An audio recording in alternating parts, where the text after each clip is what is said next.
Ton prochain type d'entraînement préféré, c'est le cluster set. En quoi ça consiste? Que dit la science par rapport à ça? On va aborder tout en détail dans la vidéo d'aujourd'hui. Accroche-toi bien, tu trouveras pas le même concept ailleurs. C'est parti. Quoi de neuf, docteur? Salut, c'est Tim, étudiant au doctorat en sciences du sport. Aujourd'hui, on s'intéresse à une méta-analyse de 2021 qui parle des effets chroniques d'utiliser la configuration de séance cluster set. Tu l'as compris, comme d'habitude, tout ce que je vous dis, c'est du solide et c'est basé sur la science. Retrouve-moi aussi sur toutes les autres plateformes Spotify, Apple Podcast, TikTok et Instagram.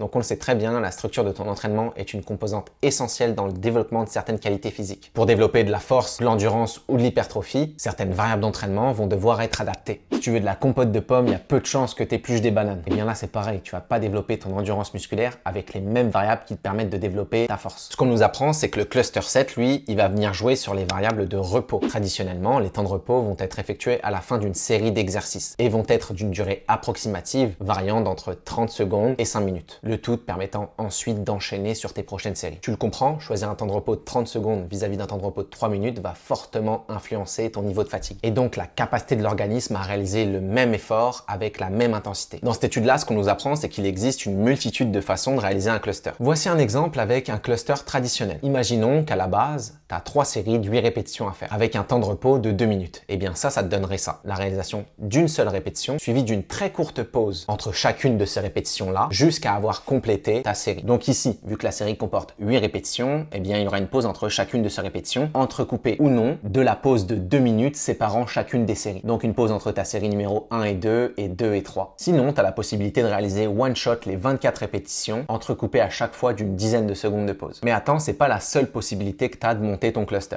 Tu peux aussi réaliser la variation suivante. Donc à chaque 2 répétitions, tu mets une pause, ou 3 répétitions, ou 4 répétitions. Au plus le nombre de répétitions est élevé, au plus tu devras mettre une pause importante entre chacune de tes répétitions. Par exemple, si tu découpes ton cluster à chaque répétition, 10 secondes sont suffisantes. Or, si tu fais 3 répétitions, 3 répétitions, 3 répétitions, eh bien là, ton temps de repos devra forcément être plus important. Il existe une configuration qui s'appelle la redistribution du temps de pause. Donc, par exemple, au lieu de réaliser 3 séries de 6 répétitions, et se passer de 3 minutes de pause pour un total de 17 minutes. Eh bien, tu peux réaliser 18 répétitions, 2 par 2, et se passer de 45 secondes de pause pour le même total de repos de 17 minutes. D'autres configurations existent, mais encore un peu plus sketch, comme le principe de réaliser un ratio entre le temps de travail et le temps de repos. Je t'explique. Imagine que ta série traditionnelle, elle consiste à réaliser 12 répétitions, une pause de 120 secondes et 12 répétitions. Eh bien, ce qu'il faudrait faire comme calcul, c'est le temps total de repos divisé par les répétitions moins 1. Et ça te donnerait ton temps de repos entre chaque répétition. Et il semblerait que tu pourrais pousser ça à l'échec ou non. Ça dépend des auteurs. Donc ça donnerait 120 divisé par 24, qui est le nombre de répétitions totales, moins 1, ce qui donnerait 5,2 secondes entre chacune des répétitions jusqu'à l'échec ou non. Donc ça, comme je te dis, c'est une variation qui est un peu plus complexe, mais bon, tu as le choix dans ce que je t'ai présenté aujourd'hui. Puis pour la dernière variation que je vais aborder aujourd'hui, parce que sinon on va y passer 3 semaines, c'est une variation qui s'appelle la méthode Rest Pause. C'est un cluster aussi, mais sa particularité, c'est que le nombre de répétitions n'est pas le même pour chacune des séries. Par exemple, pour réaliser 12 répétitions, la première série ce serait 7 avec 30 secondes de pause suivi de 4 répétitions avec 30 secondes de pause suivi de 1 répétition avec 30 secondes de pause. Et l'avantage avec cette technique, c'est que tu pourrais ajuster les charges et donc être tout le temps dans des intensités très élevées ou sinon tout le temps proche de l'échec. Dans l'article que je te présente aujourd'hui, les auteurs ils veulent comprendre si la configuration standard où le temps de repos est pris à la fin vis-à-vis du cluster set amène des adaptations différentes sur certains paramètres de performance. Si on fait un petit peu d'histoire, les premières traces de l'utilisation de cet entraînement en cluster set remontent à 1950 avec l'équipe d'haltérophilie des États-Unis. C'est pas la première étude à s'intéresser au cluster. Ce qu'on a déjà observé dans la littérature, c'est notamment une réduction de la magnitude de diminution de la performance à la suite d'un exercice. Puis ça fait tout simplement référence à la diminution de la fatigue progressive qui s'installe au fur et à mesure des séries. Cet entraînement-là pourrait donc potentiellement permettre un plus grand volume d'entraînement avec des intensités plus élevées. On retrouverait aussi des effets sur la réduction de perte de vitesse de la barre durant les séries et la réduction de la perte de puissance. Sachant que les 2 paramètres que je viens d'évoquer, eh bien ça c'est quelque chose d'inéluctable lors de la réalisation de séries traditionnelles. Ce qu'on nous apporte aussi, c'est qu'il est possible que le cluster set permette de réaliser le même nombre de répétitions, mais avec une perception de fatigue plus faible. Et en plus de ça, le même nombre de répétitions, oui, mais avec des charges plus élevées en comparaison à la configuration traditionnelle. Petit exemple, t'es pas capable de réaliser one shot 4 répétitions à 100 kg au développé couché. Mais tu es capable d'en faire 2. Et bien là, le cluster set consisterait à faire une répétition 10 secondes de pause, une répétition 10 secondes de pause et ainsi de suite jusqu'à un total de 4 répétitions. Et donc ça te permettrait de pouvoir réaliser tes 4 répétitions et donc d'augmenter ton volume d'entraînement avec des intensités élevées. Premier life hack gratuit que je viens de te donner. Retournons à présent dans l'étude d'aujourd'hui qui a pour objectif d'observer les adaptations sur le long terme, c'est ça qui est intéressant, de cette configuration avec le cluster set et ainsi comprendre si la structure traditionnelle des séries avec les pauses à la fin ou le cluster set avec le temps de repos entre chaque répétition permet des adaptations musculaires et neuromusculaires similaires ou supérieures. On passe maintenant à la méthodologie.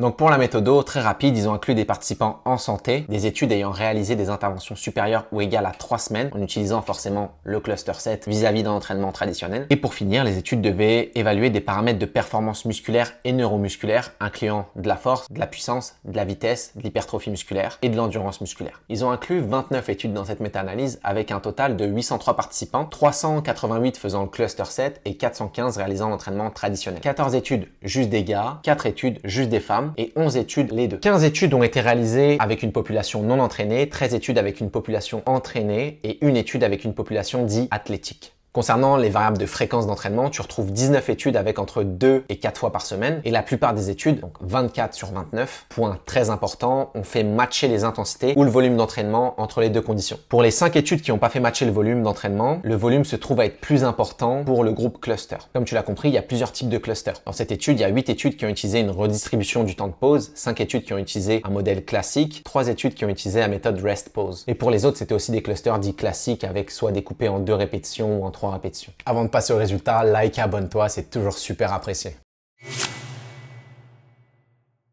Si je vous parle de toutes les techniques pour mesurer la force et la puissance, ça va vraiment être une vidéo très longue et très ennuyante. Alors on va abréger tout ça, puis je vais directement rentrer dans le vif du sujet avec les résultats sur la force. Il y a 29 études qui ont étudié ce paramètre et pour les deux groupes, on remarque 18% d'amélioration, donc aucune différence statistiquement significative, mais les deux groupes ont évolué. Pour la puissance, il y a 17 études qui ont étudié ce paramètre. Pour le cluster, on retrouve une amélioration de 10% et pour le groupe traditionnel, 9%, mais aucune différence entre les deux. Pour l'instant, lorsqu'il s'agit d'améliorer sa force, sa puissance, réaliser un entraînement avec une configuration en cluster ou traditionnel semble pas réellement influencer la performance. Parlons vitesse de barre à présent. Ça, la vitesse de barre, tout simplement, ça traduit l'accumulation de fatigue ou non chez les participants au fur et à mesure des répétitions. Si tu arrives à l'échec, c'est principalement que ta vitesse de barre a été tellement diminuée que c'est impossible pour toi de compléter ton mouvement. Il y a 8 études qui ont analysé la vitesse de barre. On avait en moyenne une amélioration de 2,5% de vitesse dans le groupe cluster, mais une diminution de la vitesse d'environ 3,4% pour le groupe traditionnel. Cependant, lorsque tu regardes les stats, il n'y a pas d'effet statistiquement significatif sur cette variable-là. Pour l'hypertrophie musculaire maintenant, il y a 8 études qui l'ont investigué et ils ont retrouvé aucune différence entre les deux groupes, mais ont retrouvé une amélioration légèrement plus faible pour le groupe cluster avec 2,7% en comparaison au groupe traditionnel qui obtenait 4,8%. Mais attention, on se rappelle, non statistiquement significatif. Point important aussi ici à préciser, il y a toutes les études qui ont ajusté le volume d'entraînement entre les deux groupes. En effet, si on parle de gain de masse musculaire, le volume d'entraînement est une variable extrêmement importante. Donc super de la part des auteurs d'avoir inclus que des études ayant contrôlé pour le volume d'entraînement. L'amélioration de l'endurance musculaire maintenant, eh bien c'est très semblable pour les deux groupes. Environ 25%, mais pas de différence entre ces deux groupes-là. Dans cette étude, ils ont aussi fait des sous-analyses avec certaines variables. Ils ont regardé l'influence par exemple du niveau d'entraînement des individus, athlètes versus non-athlètes, volume d'entraînement ajusté ou non, haut du corps versus bas du corps, mouvement polyarticulaire versus isolation. Et ce qu'ils ont remarqué, c'est aucune différence entre le groupe cluster et le groupe traditionnel pour la force musculaire et la puissance musculaire. Aucune analyse n'a été faite pour la vitesse de barre, l'endurance musculaire et l'hypertrophie par manque de données. Que penser de tous ces résultats maintenant ?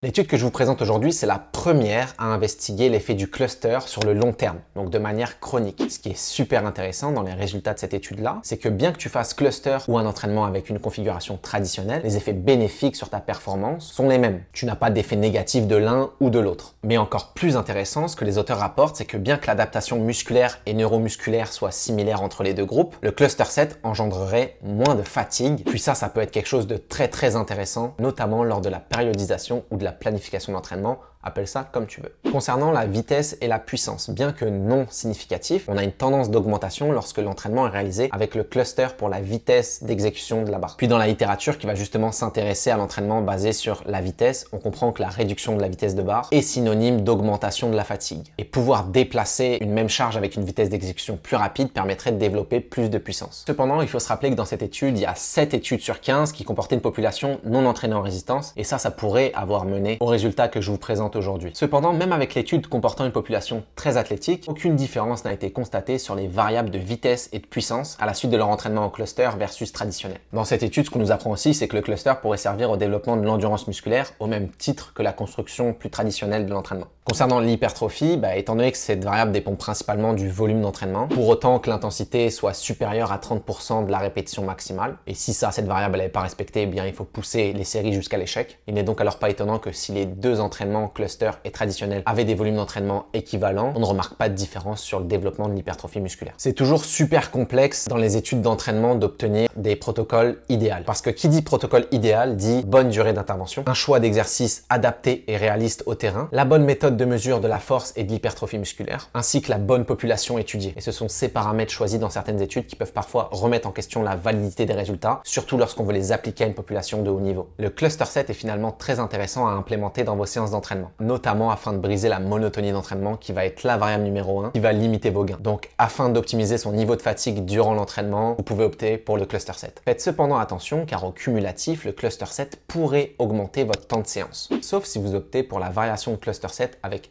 redistribution du temps de repos, qui elle a pour principe de ne pas vous faire augmenter votre temps de repos, mais juste de le redistribuer à travers vos répétitions. Attention cependant avec cette technique parce qu'un temps de repos trop court pourrait empêcher la resynthétisation de l'ATP et de la phosphocréatine, et donc amener à une accumulation de déchets métaboliques et donc à l'augmentation de la fatigue. Puis c'est pas ce qu'on veut avec l'utilisation du cluster set. Étant donné que le format en cluster set peut nous apporter les mêmes adaptations que le format traditionnel, tout en limitant la fatigue, ce dernier pourrait être une technique moins stressante d'un point de vue physiologique et donc extrêmement intéressante à implémenter avant une compétition durant une période d'affûtage. Finalement, pour ajouter une petite touche de magie à cette technique d'entraînement, vous pouvez l'implémenter avec un petit contraste de charge. Tu l'auras compris, les possibilités de variation sont donc infinies. Merci d'avoir regardé cette vidéo et on se retrouve très vite pour parler de sciences du sport car la science évolue vite, te laisse pas dépasser.